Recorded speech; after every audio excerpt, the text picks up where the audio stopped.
hojii dhiibnee hojii walitti taana jechuudha. Bu'aa ta'uu dhiibnee walirratti ba'aa taanee jiraannaa jechuudha. Kanaaf hawaasa qulqullaa'aa yeroo taanu amantoota qulqullaa'aa yeroo taanu garuu yeroo hundumaa dammaqoodha. Walii kadhata hawaasi akkasii waaqayyo isa gidduutti hojjeta. Irree waaqayyo isa gidduutti mul'ata. Waan hojjechuu qabu aktiivili hojjeta. Lafarraa harkifamaan adeemu. Waan hojjetuuf gammachuu qaba. Walii isaa gidduutti jaalala qaba. Hawaasi akkasii waaqayyo amantoota qullaa nu haa taasisu. Seera Lewwotaa keessatti gaa barumsa keenya keessaati waa'ee saba qulqullaa, waa'ee amantoota qulqullaa, waa'ee obboloota luba ba'anii dubbata sagaleen kun. Hafuurri Gooftaa Yesuus Kiristoos ganama kana luba isin haa baasu. Hafuurri Waaqayyoo ganama kana luba isin haa baasu. Ameen. Sagaleen koo dhaga'amaan beeku, sagaleen koo xinnoo gadi bu'aa dhagaa. Yeroo jireenyaan akkasii dadhabu natti fakkaata. Kanaaf laata sagaleen koo dhaga'amaa jira. Yaa Gooftaan isin haa eebbisu. Awweer isin gochuuf malee, isin dammaqsuuf malee akka inni dhaga'amaa jiru abdiin qaba. Dammaqaa. Jabaadhaa obboloota koo. Kiristoos jira. Ilmi Waaqayyoo hin dhufa. Kiristoos hin dhufa. Ilmi Waaqayyoo isinitti dhiyoo jira. Hawaasa qulqullaa ta'a. Obboloota qulqullaa'oo ta'a. Abbaa manaa qulqulluu, haadha manaa qulqulloofte, amantoota qullaani, maatii qullaani, tajaajiltoota qullaan, paasterii qullaa, raajii qulqullaa'e Waaqayyo nu haa taasisu. Ganama kana gammachuutu keessa kootti dhangala'a. Maal gaariidha mana Waaqayyo jiraachuun. Maal gaariidha fuula Waaqayyo nagaatti oolanii buluun. Maal gaariidha dubbii Waaqayyo isa damma caalaa mi'aawu kana ganamaan dhandhamachuun. Ganama kana sagalee kana gaarii godhaa dhaggeeffadhaa. Ilmi Waaqayyo Yesuus Kiristoos utuu dhaggeeffatanii gammachuu keessanitti dhangalaasa. Nagaa keessanitti dhangalaasa. Barreeffama wayii dubbisaa jiran. Asoosama wayii miti kun. Humni Gooftaa Yesuus Kiristoos keessaan akka inni hojjetu amana. Kun sagalee Waaqayyo isa qulqulluudha. Kun sagalee Waaqayyo isa maqaan qabneedha. Maqaan Gooftaa Yesuus Kiristoos haa ulfaatu. Waaqayyo immoo sagalee isaa kana duukaa hin hojjeta. Harki Waaqayyo hin diriira sagalee kana duukaa. Caal jedhee nan dubbachiisu ganamaan na kaase. Nu bira amman qorratu jira nu bira.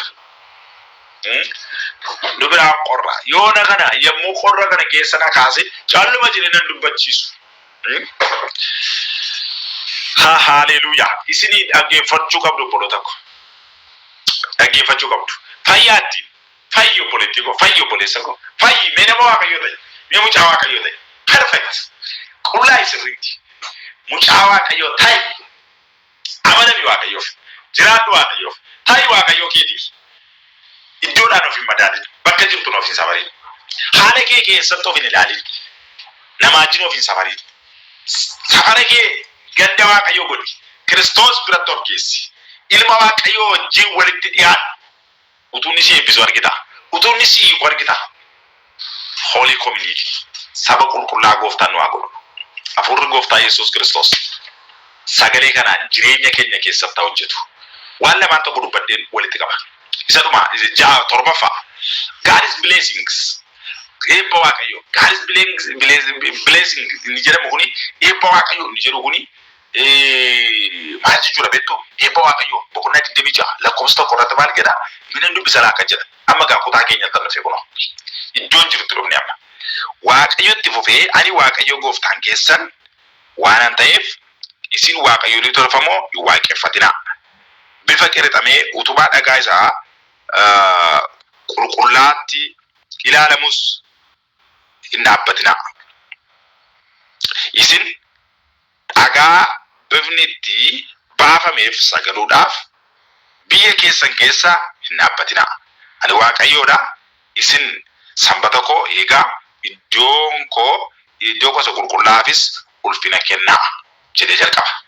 Maal jedha? Waa'ee eebba Waaqayyoo itti fufa gaama. Itti fufa. Isin akka seera kootti yoo deddeebitan abboommii koos yoo eegdan akka isaatti yoo hojjettan yommus jara laakuno lakkoofsa 4 irratti. Eebba Waaqayyoo inni jedhu abboommii isaa seera isaa eeguu keessa eebba Waaqayyoo argamudha. Eebbi Waaqayyoo si jiru beektu abboommii isaa eeguu keessa argama. Abboommii Waaqayyoo inni nuu kenname immoo seera isaa keessaa ba'e. Seerri Waaqayyoo maali yommuu jennu Waaqayyo mataa isaa kan ibsudha. Bakka kanatti Waaqayyo saba isaa gargaaruudhaaf, saba isaa eebbisuudhaaf, saba isaatti dubbachuudhaaf maal inni kan inni ergaa jiru sagalee isaa. Sagalee isaa kanaan immoo eebban isin ilaadhaa. Eebba Waaqayyooti inni jedhu kun egaa maal keessaa dhufa? Abboommii Waaqayyoof bulu, abboommii Waaqayyoof jiraachuu keessaati argama. yeroo tokko hojjetanii yeroo tokko ba'anii galanii yeroo tokko tajaajilanii qofa utuu hin ta'in jireenyi keenya waaqayyo irratti bu'uureffatee dhaabbachuurraa kan madde eebbii akka inni baay'atu dubbata. Abboommi koo yoo heddan ija qabaa jedha. Isa booda tokko ni ilaalla. Eebbi abboomamuu keessaa dhufu maal akka ta'e dura keenya kanatti jira. Isa bira God is discipline for covenant breaking. Adabbii waaqayyoo warra abboommi isaa cabsan irratti fidu. God is discipline for covenant breaking.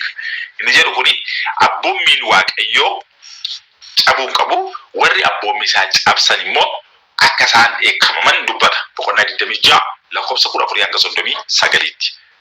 Adabbii kakuu waaqayyoo cabsuudhaan nama mudatu yookaan immoo warningii adaba akeekkachiisa.